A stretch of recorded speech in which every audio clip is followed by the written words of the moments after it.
अरे त्यांना तिकडून जायचं आहे ना, या लोकांना नाही ना, वेगळा गेट आहे जेवण हा.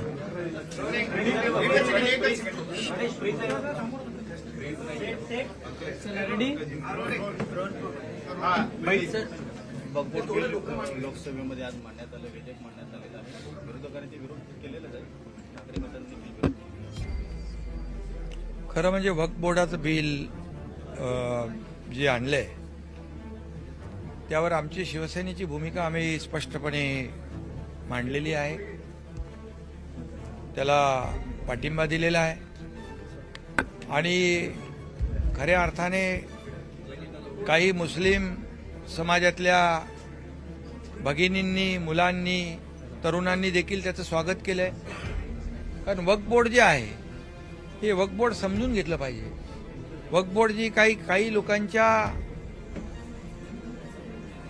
एक खाजगी प्रॉपर्टी म्हणून काही लोक त्याचा वापर करत होते, एक लार्जर इंटरेस्ट म्हणून लोकांना मुलांची शाळा असेल, कॉलेज असेल, हॉस्पिटल असेल अशा सुविधा देखील या जागांवर उभ्या करता येतील.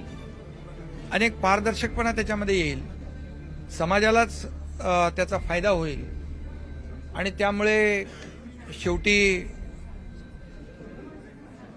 प्रधानमंत्री नरेंद्र मोदीजी यांनी त्या समाजाला म्हणजे लार्जर इंटरेस्ट लक्षात घेऊन हा निर्णय बिल आणलाय, त्याला आम्ही पाठिंबा दिलेला आहे. आता काही लोकांची त्याच्यामध्ये काय करावं, गोंधळलेली परिस्थिती आहे, धरावी की सोडावं, त्यामुळे ठाम असा निर्णय काय घेता येते. मागच्या वेळेस देखील त्यांनी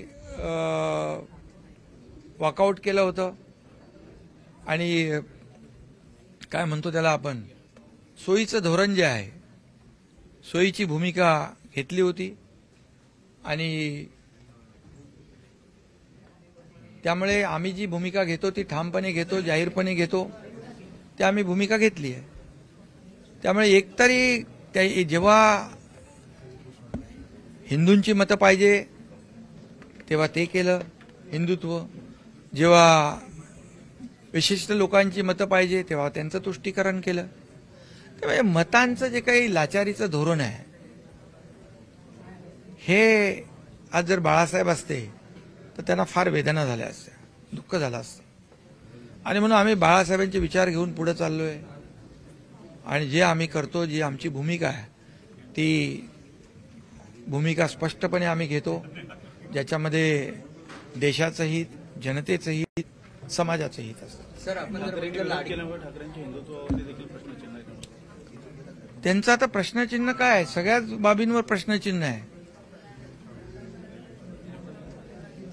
त्यांनी एक प्रकारचं दोन्ही समाजाच्या पाठीत खंजीर खुपसण्याचंच काम केलंय, स्वार्थ साधण्याचंच काम केलेलं आहे. त्यांच्यावर मला वाटतं त्यांची भूमिका आता दुटप्पीपणाची, ढोंगीपणाची भूमिका ही जनतेसमोर आलेली आहे. सर, आपण जर बघितलं लाडकी बहीण